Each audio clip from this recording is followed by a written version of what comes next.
Je m'interroge ce jour sur la question de l'absence de transparence et mauvaise gestion des lignes budgétaires dans ce pays. De 2020 à 2025, tout ce qui a été arrêté partant des différentes lignes budgétaires n'a jamais connu un succès frappant et éclatant. La preuve, il y a toujours réorientation dans l'orientation. Pourquoi se précipite-t-on dans ce pays à établir des lignes directrices, un suivi budgétaire, si à la fin ou à mi-parcours, on va se retrouver à faire des réorientations, des aménagements, des modifications? En procédant au lancement du budget de l'État pour les exercices 2020-2025, le ministère des Finances, notamment le ministre qui aime bien s'amuser à ces petits jeux très importants, invitait les acteurs impliqués dans la chaîne de préparation du dit budget à toutes les fois répondre à 3 interrogations importantes. En quoi le dit budget sert-il à l'intérêt général de la nation? Quel est le niveau d'efficacité pour atteindre les objectifs des politiques publiques? Quelles peuvent être les conséquences sur la stabilité macroéconomique? Voilà des questions prégnantes qui sont toutes les fois posées, qui suscitent des débats, des discussions houleuses, avec des conclusions et de très beaux rapports. Sauf que dans l'implémentation justement des réponses à ces différentes interrogations, on est très loin du compte. Qu'a-t-on fait de la loi numéro 2018-011 du 11 juillet 2018 portant code de transparence et de bonne gouvernance dans la gestion des finances publiques dans ce pays? Socle granitique sur lequel toutes les administrations devaient peser de leur poids pour permettre à l'opinion internationale, permettre aux différents acteurs de voir une traçabilité, un des meilleurs suivis dans la gestion des affaires publiques. Savent-ils que la transparence budgétaire et le contrôle sur la façon dont les ressources sont dépensées sont des mesures dissuasives pour les fonctionnaires tentés de détourner des fonds, ce qui devra réduire inévitablement les risques de corruption dans le contexte camerounais? Disons-le simplement, les textes sont beaux et clairs, mais l'application questionnable. Comment comprendre que dans le contexte camerounais, les budgets sont ouverts à l'examen du public et au Parlement, mais les écarts entre les dépenses prévues et celles effectivement réalisées s'en trouvent opaques? Interpellation pour interpellation, jamais de résultats. Peut-on dire que la transparence budgétaire est soumise à l'appréciation des citoyens afin qu'ils donnent leur avis sur la qualité des services et infrastructures fournis et leur adéquation avec leurs attentes? Que non.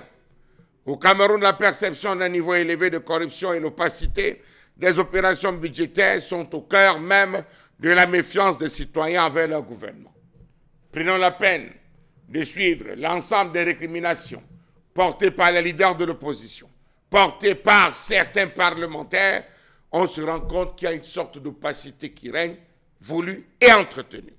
Comment comprendre qu'il soit à ce jour difficile de publier les livres de comptes qui devraient conduire à une plus grande confiance entre les gouvernants et les populations? Comment apprendre de manière subite qu'il y a réorientation dans la gestion? Prenons le cas du 5 février 2025, où on a appris, parce que se plaignant de ceci, que l'ensemble des projets portés par le plan triennal spécial n'avaient pas atteint les 50%, on a été surpris d'apprendre que la somme qui avait été déposée en 2016 avait été réorientée ailleurs, notamment dans la situation prégnante dans les zones du nord-ouest et du sud-ouest. Est-ce que les populations avaient été informées? Est-ce que les destinataires de cette aide avaient été informés de cette réorientation? Question. Alors, comment exécute-t-on donc le budget de l'État? On s'est rendu compte qu'on nous a entraînés dans ce qu'on appelle budget-programme. On définit un ensemble de programmes qui vont être portés tout au long. Sauf que, tout au cours de l'année, le principal agenda désormais du gouvernement, c'est Facebook. Lorsqu'il y a des récriminations et des plaintes qui sont portées via les différents réseaux sociaux, avec une acuité, changement de cap, abandon du suivi, on se retrouve à aller régler, histoire de dire, ça va, taisez-vous, le peuple, on a suivi vos différentes préoccupations, on s'est penché sur la question. Lancée en 2010, l'initiative pour la transparence budgétaire était censée permettre aux collectivités locales, écoles et centres de santé de certaines régions de simplifier, analyser et rendre publiques les informations budgétaires. 25 ans après, qu'en est-il? Cette initiative expérimentale visait non seulement à informer les citoyens de l'utilisation des fonds publics, mais aussi à améliorer leur participation à la prise de décision sur l'affectation des ressources à l'échelon local. Il s'agissait aussi de susciter chez les citoyens une demande accrue de transparence et de responsabilisation. Puis, c'était une initiative qui devait aboutir à la création des clubs du budget dans les établissements scolaires. Nous avons pris la peine de sillonner ces établissements, partant du littoral, du nord, de l'extrême nord, de l'Adamawa, du nord-ouest et du sud-ouest. Force est de constater qu'il n'existe pas de club budget. Pourquoi n'existent pas ces clubs budget qui avaient été demandés et imposés par le système pour amener les jeunes à s'impliquer dans la gestion locale? Comment comprendre que le gouvernement camerounais souffre donc d'une absence de sérénité pour ce qui est de l'exécution budgétaire? Rappelons du cas de l'exécution du budget 2018-2019, tout ce qui avait été dit. Comment comprendre que chaque année l'on nous fatigue les oreilles avec les mêmes affaires, notamment des problèmes de gouvernance, la corruption administrative qui affaiblissent la saine gestion budgétaire selon les règles d'économie et d'efficience? Même le chef de l'État, prenons ces derniers discours, vous allez vous rendre compte que son adresse à la nation ne s'éloigne pas des mêmes problèmes, suivi, transparence dans la gestion budgétaire. Comment comprendre la persistance des procédures dérogatoires du genre déblocage des fonds, avance de trésorerie, intervention directe de la Société nationale, entre guillemets, des hydrocarbures, qui ne cesse de saper les efforts de régulation budgétaire visant la constitution des marges budgétaires?